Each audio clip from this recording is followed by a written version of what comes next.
Wondering if the Lovevery Block Set is worth it?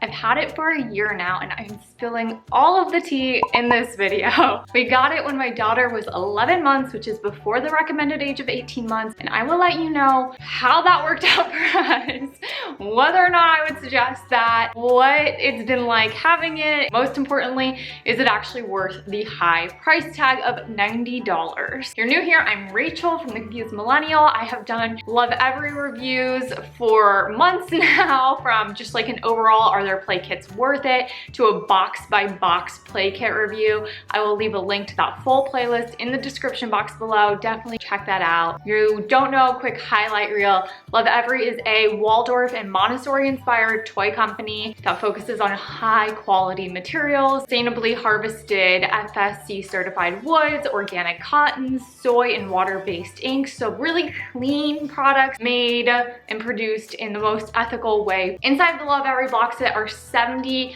non-toxic painted, rainbow hued, very beautiful wooden blocks, as well as 18 other pieces, which include magnetic wheels, magnetic dowels, different shaped pieces, string bead pieces, a organic cotton bag, and of course the actual box that it comes in, which is this gorgeous wooden box that converts itself into a couple different activities, from transforming into a car to also being a shape sorter box. With the Lovevery Block Set, you can do over 20 activities. It comes with this massive pamphlet walking you through a bunch of them, giving you tons of ideas about when to introduce those activities to your child. Like some are for 18 months, some are for 36 months. If you want a full list of all 20 activities, I wrote it all out in the blog post version of this video, which I'll link in the description box below. But you can sort by color, you can sort by shape, you can turn it into a car, you can roll things, you can stack things, you can build cities, you can do so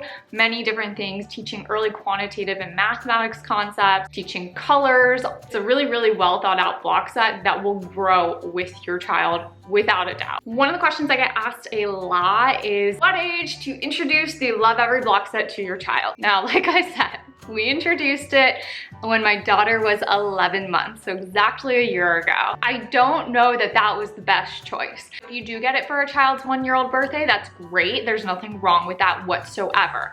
My daughter did play with the block set before 18 months. However, she didn't play with it a ton. It was very much us trying to get her interested in the block set, and then me having slight panic attacks at points that my kid doesn't want to build anything and what's wrong with us, until I realized that, like, oh, she's a little young for this. Floating that out there in case you get this before 18 months. When we first got it, her favorite thing to do was to just mouth the little people pieces. We covered in that sweet baby drool. My dog then went and chewed up one. So that was definitely a sad moment. About a month to around a year, she discovered the magnetic wheels and dowels, and that really held attention. She thought it was so cool that she could hold this little rod and like the wheel would click up, and how is she gonna hold it to feel that magnetic connection? So for like from 12 months to 13 months, that was a huge deal. She was working on fine motor skills. I want to say around 14 months or so, she finally started knocking towers over. I'd say around 15 months is when we really hit our sweet spot. We took some of the blocks off of the top layer of the block set, and we took baby Avery, which comes in one of the Lovevery play kits, and I kind of just shoved her in one of the open shaped holes. So it was like she was sitting in a convertible car, and we would pull the car around the house. Much fun with that. She constantly puts different dolls, different toys in it. She gets a total kick out of it. Like, she won't even let me pull the car sometimes if we don't have a passenger in the car. What I did, because obviously it was a little bit short, is I took the 2 strings that come in the block set and I just tied them together so we had an extra long string, so I wouldn't have to bend down while pulling the car, because obviously initially it was a little heavy for her to pull on her own, which I guess leads me to the biggest downside of the Lovevery Block Set in my opinion, and that is the weight of it. This is where we keep my daughter's toys in her playroom, and so obviously everything's up on a shelf, meaning that we have all of the blocks inside the actual box on a shelf. It is way too heavy for her to get from the shelf herself. I think on Lovevery's website it says that the fully assembled block set weighs like 8 pounds. There is no way that my toddler is lifting up 8 pounds from a shelf to navigate onto the floor. And so we really encourage independent play, but because of the weight of the block set, she really needs us to go ahead and get it for her, which does mean that this has sat on a shelf more than other toys that we have. What I finally got smart with though, tip for you guys, was I finally was like, you know what? Let go of the box. Use the cotton bag it came with, and I just put all of the blocks into the cotton bag, which is a lot easier shape for her to just pull off the shelf herself.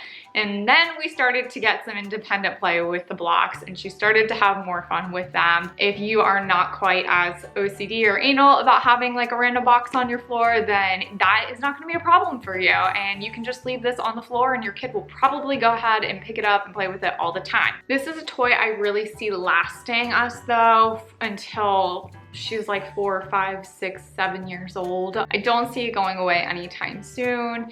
It is something that she continues like every couple months to discover something new about it and build upon it. So like initially she only did little 2 to 3 block towers, 4 block towers at most. And now she's got like a much taller one, and she's actually using the bridge pieces in there. So it's something that she's building on, and it's cool to see her progression with it over the year. It's not necessarily something like in the Babbler play kit from Lovevery, the Sleek and Slide Ball Run, where as soon as you take that out of the box, they're obsessed with it. I haven't heard of a single kid that wasn't obsessed with that toy as soon as you took it out.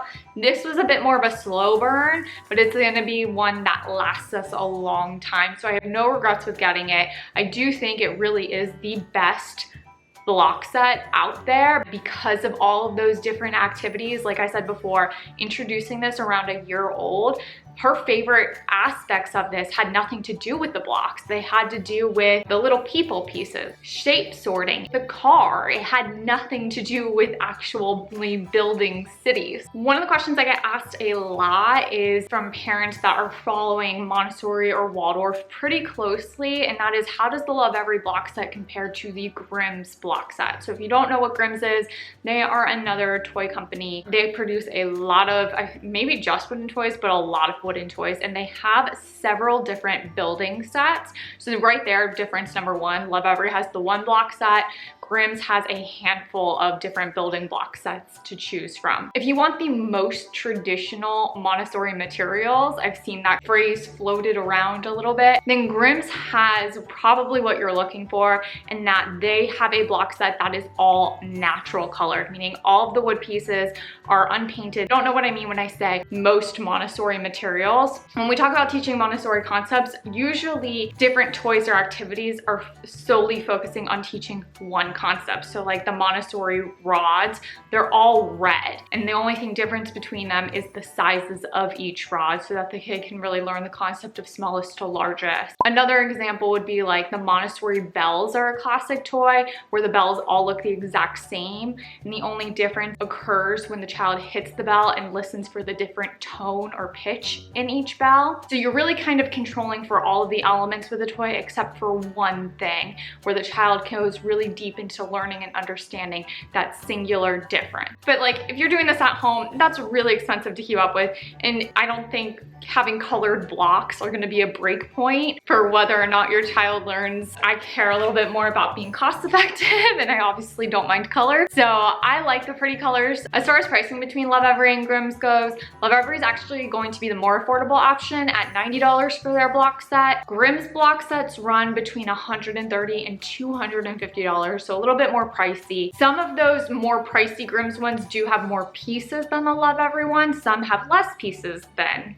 the Lovevery one. I would say like the biggest difference between the two is that in a Lovevery's, you can do so much. Like you can turn it into a car, you can make it a roller thing. It has people, it has the string and beads for you to practice threading. There's just so many variations within the Lovevery one. You're not gonna get all of those elements in a singular block set. So for me, Lovevery is the clear winner on that. Now with that said, you know, 70 wooden blocks may sound like a lot to you and me, especially as parents constantly stepping on them and tripping over them. But what I will say is like with multiple kids and once you pour them all out and start building, it can feel a little small probably for like a 4-year-old, 5-year-old that would be playing with this. If your kids are like super into wooden blocks, start with the Lovevery set and then you can always go ahead and buy a Grimm set to add onto their block collection. It's a winner in our book. Make sure to hit that notification and subscribe button because I'm going to be bringing you my